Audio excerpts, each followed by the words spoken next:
Hi, Mike Brantley, auctioneer, here with you discussing what I've termed systematic bid increments.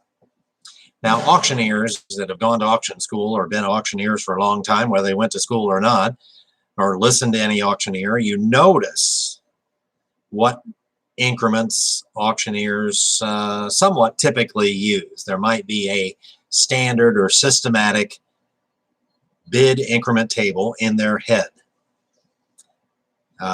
When they have a bid of $5, they might ask 7.5. When they're at 100, they don't ask 102.5. In other words, as the bids get larger, typically the increments or the distance between those bids gets larger. So, my example, I'm at $5, asking 7.5. I'm upping by $2.5. At $100, I might be asking 125 or 110 or whatever. I'm not suggesting there's a right number, at least yet, but I'm suggesting that I'm increasing $10 at 100, where I was only increasing 2.5 at 5. And I'm at $1,000. I'm at $10,000. I'm at $1 million. You're not going in dollar increments, so-called, at $1 million. So online auctions started late 1990s, early 2000s, and those software programs had to develop a increment, a systematic increment table. Let's hope they did. Some sort of standard increment table. The software would only accept bids that met that criteria. In other words, if you were at $25, the next bid is $27.50 or $30. You could only bid 27.5 or 30. There's no other option. That's the next bid. I should say auctions up until that time and still today, per law here in the United States and around the world, auctioneers don't offer property for sale. Auctioneers invite the bidders to make offers, and so the bidders making offers, yet the auctioneer is, in the case of online, with a standard increment table, some sort of set increment table, dictating what those offers have to be or can only be. Bidders have gotten along with that pretty well. They're pretty understanding. And I'm going to use that word reasonable here because bidders are understanding as long as the bid increments or the big table or the increase at that particular bid, the increase is reasonable. Well, we've been doing online auctions for over 20 years at this point, and have bidders told auctioneers, have researchers studied, have largely the bidding community, have they decided what's reasonable? And here's what they've decided: that 10% increase is about right. Now, your bid increment table doesn't have to be at every stage exactly 10%. So let's say 10% plus or minus. But most bidders, most participants in an online auction, live auction, simulcast auction, any sort of competitive bidding event, think that about 10% plus or minus over the prior bid is reasonable. Now, let me give you the other side of the coin here. Most bidders, that same pool of people who think that plus or minus 10% is about right, believe that almost anything in excess, far in excess of 10% is too big. And they think anything less or much less than 10% is too small.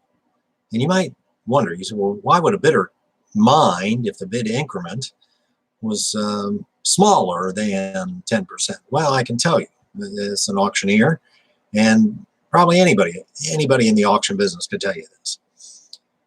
I've got a bidder at $1,000, and I ask the other bidder to bid 1,001 and 1,002 and 1,003. I'm in dollar increments at $1,000. Probably both those bidders are going to say, "Hey, get on with it. You know, I'll give you 1,100, and you can ask him 1,200, etc." Not going to be cutting it quite that thin at that high of a number. Now, if you have a table full of run-of-the-mill kitchen items, what have you, and you're taking $1 on a box lot of items, the next bid is $2, you're taking dollar bids, dollar increments at that price, that makes perfect sense, and people think that's fine. Now, would you take a penny, $1, then $1.01? Most of those bidders would say, "Oh, come on, I'll give you $2. I mean, I don't need to be at a penny here. That's too small." Nor could I have those dollar box lots of whatever and say, "Well, I've got $1 here, so I'm going to give you 25. Because the bidders will look at me and say, 25? I'll give you 2.5, or I'll give you $1, but I'm not giving you 25. That's too big of a jump." In other words, the increments can be too big, and the increments can be too small. A couple other topics here. One, absolute auctions. If you contract with your client to have an absolute auction, and as such, you should be advertising to gain the benefit of having an absolute auction. There's only benefit if you advertise it.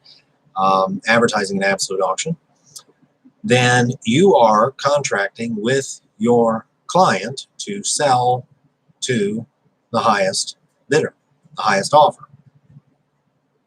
So if you have $1,000 and you're asking $1,100 and somebody says $1,050 in an absolute auction, you better take that. Because if you don't take it and you say sold for $1,000, your seller might say, "Well, I'm not going to close. I'm not going to transfer title here because you didn't sell it to the high bidder. You're in breach of contract." I have argued, and I think there's substantial evidence here, that if you're having an online auction, which necessitates, at this point in time at least, some sort of bid increment table where the increments are set, that it's probably advisable to have a with reserve auction, or just, as the law is around the United States minus Louisiana, just say you're having an auction and then you're having a with reserve auction. Louisiana's the opposite, because then you can control the increments, and you can be at $1,000 asking $1,100. That's 10%, incidentally. And somebody says, "Well, I want to give $1,050," and you say, "Well, I'm not going to take it. I need $1,100 at $1,000. The next bid's $1,100. I'm not taking $1,050." Well, that's okay in a with reserve auction. So the way with reserve auctions allow that, it would seem to me that all online auctions should be with reserve. Now, you could certainly market, an auctioneer could certainly market, "Well, I've got this property that I'm putting in a online auction, and there aren't any minimum bids, and there's no seller confirmation. There's no reserves of that nature, but we are going to reserve the right to control the increment." So maybe in the advertising, you say, it's going to sell to the highest bidder, which the courts have, at least so far, there's been one case, held that selling to the highest bidder is not necessarily an absolute auction, although an absolute auction necessitates you sell to the highest bidder. So bid increments, they are necessary in the online world, and they are part of probably every auctioneer's mental table, if you will. There's a table up there somewhere that in their brain that says that's the next bid, and they've kind of gotten that habit. And lastly, do auctioneers have to pay attention to who they're working for? Yes, they do. As a contract auctioneer, I get into situations where, for example, some of the work I do as a contract auctioneer We sell in $10 increments up to a certain point, and we sell in $25 increments thereafter. Other contract work I do, we're selling in prices that we take $5 bids, where we don't take $5 bids at all over here, but we take $5 bids at that auction. And I've got other contract work where, maybe it's at 1,000, it's $1,250, and we don't take even 1,100, because that's how the person that's hired me wants me to do it. Contract auctioneers are subject to their employers' dictated increment table. So we have to pay attention to that. And simulcast, for that matter. Auctioneers that sell simulcast, a lot of auctioneers do that. You've got bidders over here that are bidding online, so they have a standard increment table, and the bidders over here live don't have a necessarily set increment table, which brings up another point, quite frankly, that that auctioneers and most do. But if you're not doing this, heads up. Should probably stay in the same increment for the online bidder and the live bidder for that period of time, that block of bids between here and here. If it's 5, then if I have the bid here of 30, I take the online bidder at 35. I should let this guy back in at 40, $5 more. That's equitable, that's fair. As well, just in a live auction alone, there should be a period of time where the increments are the same, and a reasonable place, an expected place. Bidders would say, now, when he gets to that number, when she gets to that number, then he typically changes the increment. Should be no terribly big surprises at events like that in terms of the increments. That the increment changes there, and you stay in that increment for a while. I've equated it. Auction students and auction school ask about this because they don't know anything. You don't know the inside story in auction school about that, other than from the bidder perspective. And I equate it to driving a car, a standard shift. You're in first gear, and you stay in first gear for a while. Say you're at 5 and you're going in 2.5, up to 25 or up to 30 in first gear, and then you press the clutch and you shift to second gear. And now you're not in 2.5 increments, you're in $5 increments. And you stay in $5 increments for a while until you get to, who knows what, $100. And you shift to third gear. And now you're in $10 increments. And you shift after you're in $10 increments for a while, and the engine revs up, and then you're in $25 increments, or maybe $50 increments, and they're on. And so that helps auction students realize that the increments, on the one hand, stay consistent within a range, but generally increase with the price that the current bid is, that the current offer constitutes. If the current offer is $1,000, what's that next bid? Well, that's going to be a larger area jump than if you've got the current bid at $1. And what's that next bid either have to be, or what's the auctioneer going to be suggesting? So bid increments, should they be, I guess, to answer our original question here, should they be systematic? Should there be some pattern? I think without question. We have on our blog a post talking about systematic bid increments and how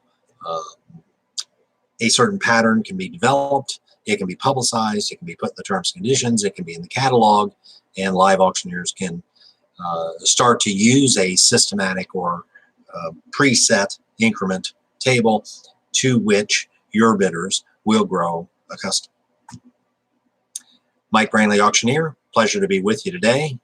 Other videos on this same page, others forthcoming. Have a great day and stay safe.